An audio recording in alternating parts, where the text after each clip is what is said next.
할렐루야. 오늘 드릴 설교의 제목은 용서입니다. 본문은 마태복음 18장 21절로 35절의 말씀 중에 본문이 길어서 두 절만 봉독하도록 하겠습니다. 봉독할 구절은 21절과 22절입니다. 그때에 베드로가 나와 이르되 주여, 형제가 내게 죄를 범하면 몇 번이나 용서하여 주리이까? 7번까지 하오리이까? 예수께서 이르시되 내게 이르노니 7번뿐 아니라 7번을 70번까지라도 할지니라. 아멘. 모든 종교에 있어 가장 빈번히 회중에게 가르쳐지고 또 회자되는 단어가 있다면 그것은 바로 용서일 것입니다. 우리가 종교적 의무감과 기대감으로 용서를 입에 올리기는 쉬워도 실제로 용서를 행하기란 거의 불가능에 가까울 정도로 참으로 어려운 것이 사실일 것입니다. 오늘 본문에서 베드로가 주님에게 큰 마음을 먹은 듯 말하는 7번의 용서도 사실 참을성 없고 가벼워지고 빨라진 21세기의 일상을 살아가는 인간들의 마음으로는 불가능에 가까운 것이라 여겨집니다. 베드로는 예수님께 이렇게 질문했죠. 형제가 나에게 잘못한 일이 있을 때 몇 번이나 그를 용서해 주면 되겠습니까? 7번까지 용서하면 충분하겠죠? 베드로는 아주 넉넉하게 숫자를 잡은 것으로 보입니다. 유대인들은 그들의 종교적 전통에 의해 보통 3번까지 용서하면 되는 것으로 가르치고 배웠고 실천하였습니다. 비슷한 이야기를 다루고 있는 누가복음 17장 4절에서 예수님은 제자들에게 7번이라도 용서하라고 가르쳐 주셨습니다. 유대인들의 전통보다 2배 이상이나 되는 숫자죠. 이제 베드로는 예수님의 동의를 얻겠다는 생각으로 7번 정도 용서하면 되겠죠? 하고 묻는 것입니다. 이에 대해서 예수님은 22절에서 예상외의 답변을 주시죠. 내게 이르노니 7번뿐 아니라 7번을 70번까지라도 할지니라 라고 말씀이죠. 마태복음 기자는 7번을 70번까지 용서하라는 예수님이 말씀에 이어 하나의 비유를 드는 것을 기록하고 있습니다. 이 비유는 복음서 중에서 여기에만 나오는 특수 자료입니다. 비유는 이렇습니다. 천국은 그 종들과 결산하려 하던 어떤 임금과 같으니로 시작하죠. 내용이 잠옷 흥미진진합니다. 임금은 자기에게 1만 달란트를 빚진 채무자를 데리고 왔습니다. 이 채무자는 어떤 사기 사건을 이 임금에게 치고 그래서 임금에게 천문학적인 재정적인 손해를 끼친 것으로 보입니다. 그 일로 그는 이미 감옥에 갇혔습니다. 자, 1달란트는 6,000데나리온입니다. 한 데나리온은 노동자 하루의 품삯입니다.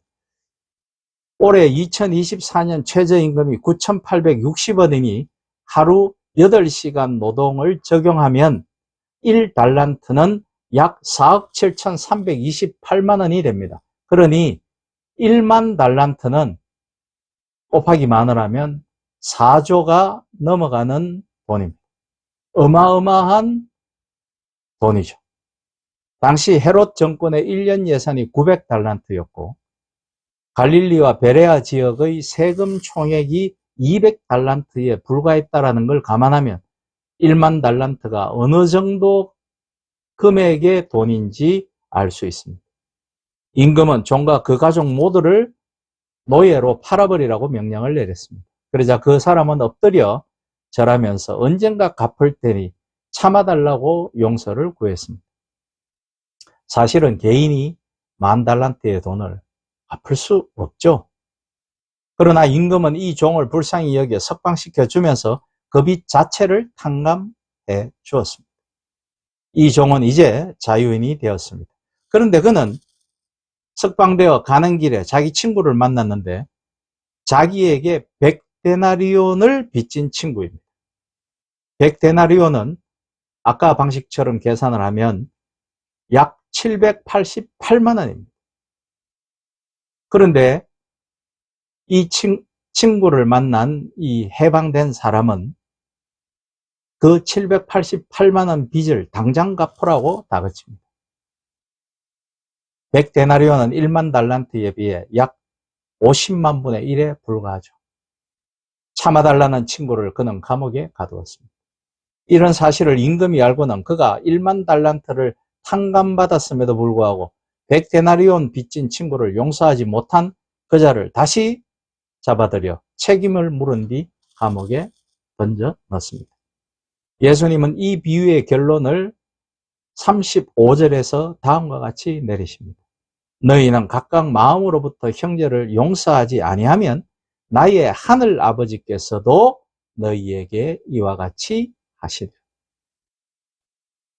우리가 하나님으로부터 각각 받은 그 은혜의 크기를 금액으로 환산을 하면 지금 예수님이 비유를 드신 10,000달란트쯤 아무리 갚으려고 해도 갚을 수 없는 정도인데 사람이 나에게 잘못을 저지른 것이 어느 정도 크기인가?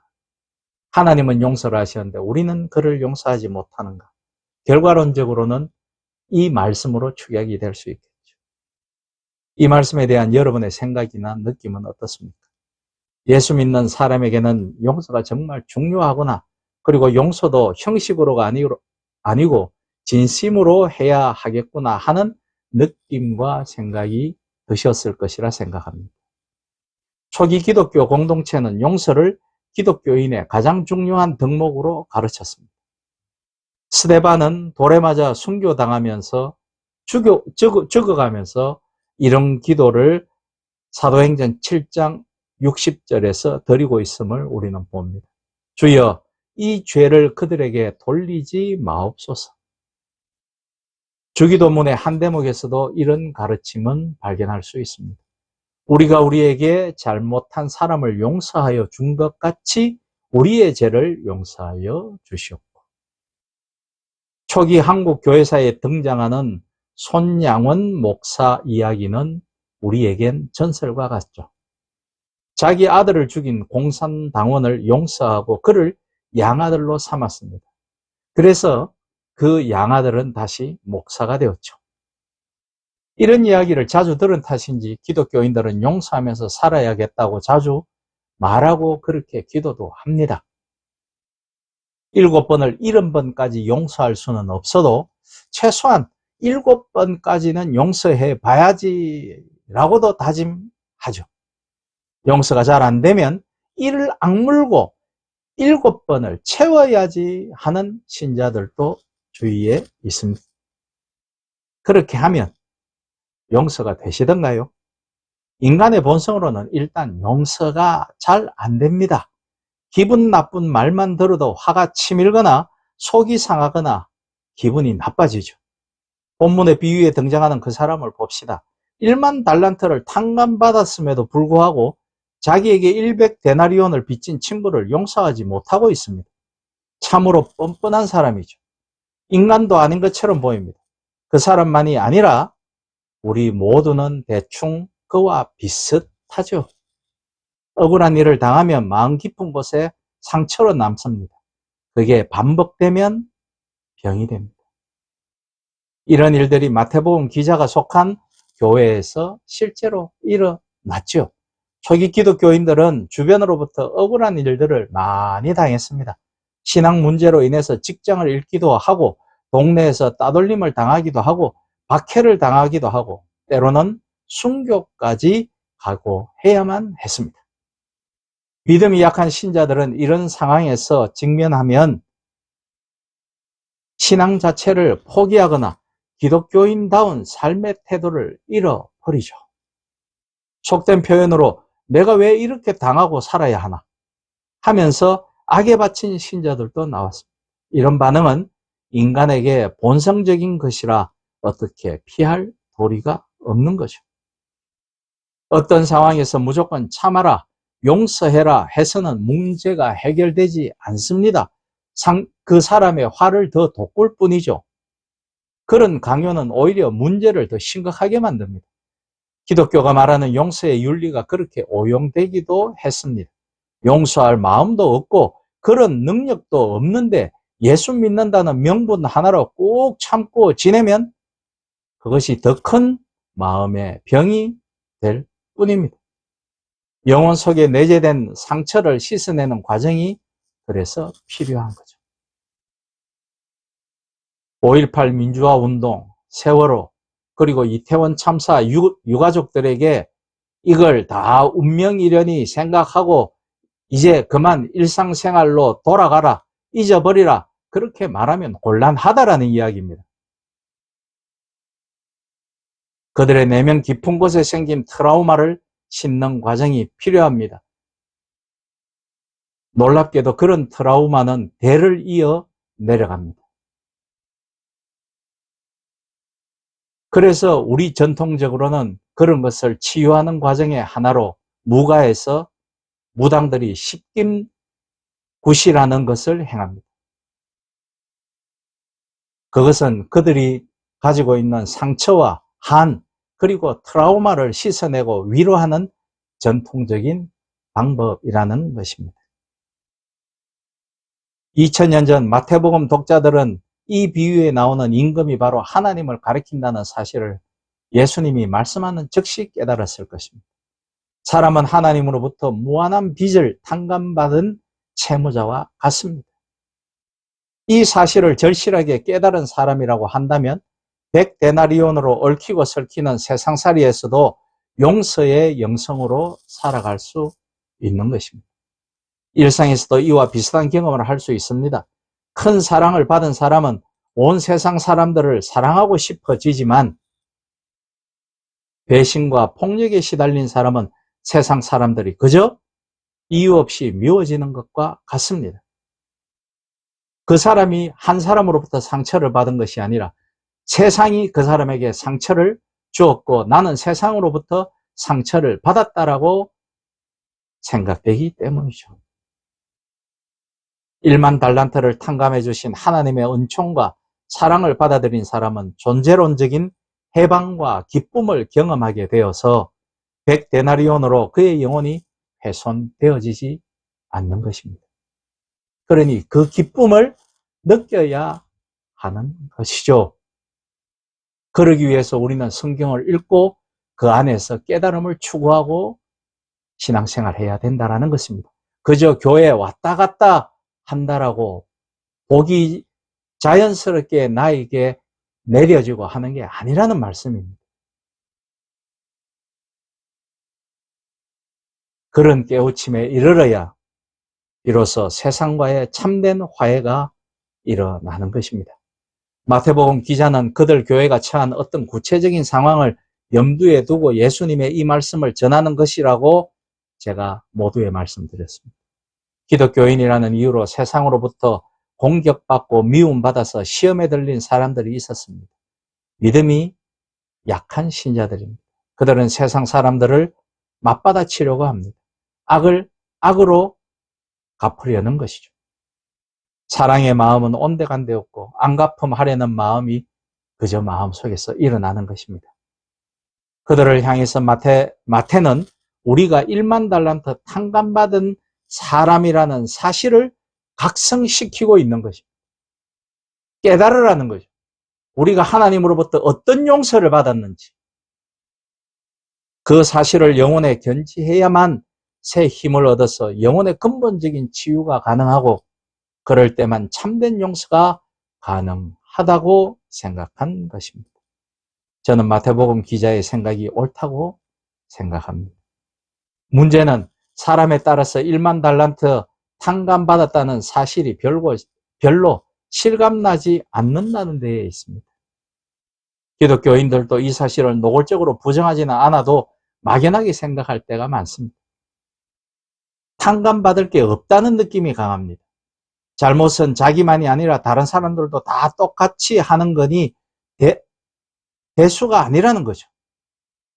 1만 달란트 이야기는 심리적인 죄책감의 문제가 아니라 우리의 실존에 대한 직관의 문제입니다. 우리는 하나님께 순전히 빚을 지고 삽니다. 모든 걸 공짜로 받았습니다. 이것이 신앙 고백이어야 하죠. 우리가 누리고 사는 창조 자연과 생태계가 우선 가장 피부로 와닿을 수 있습니다.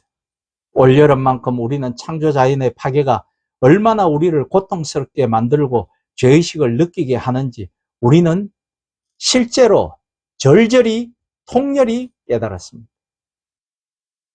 그것을 죄와 바꾸어 생각해 보십시오. 이제 우리는 본문 말씀이 무엇을 가리키는지 알게 되었습니다.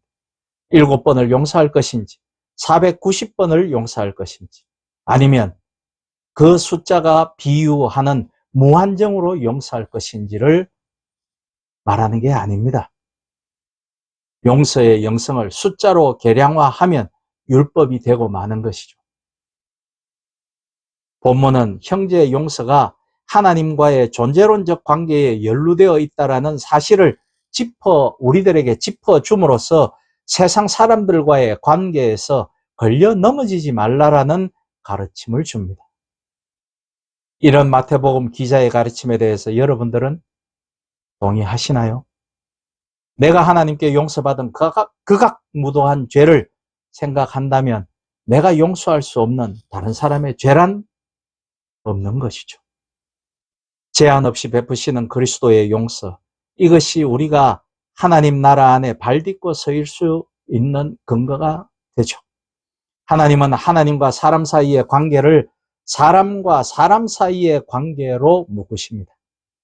형제를 용서하지 않는 사람은 자신이 서 있는 하나님의 용서라는 기초를 무너뜨리는 셈이 된다라는 것입니다.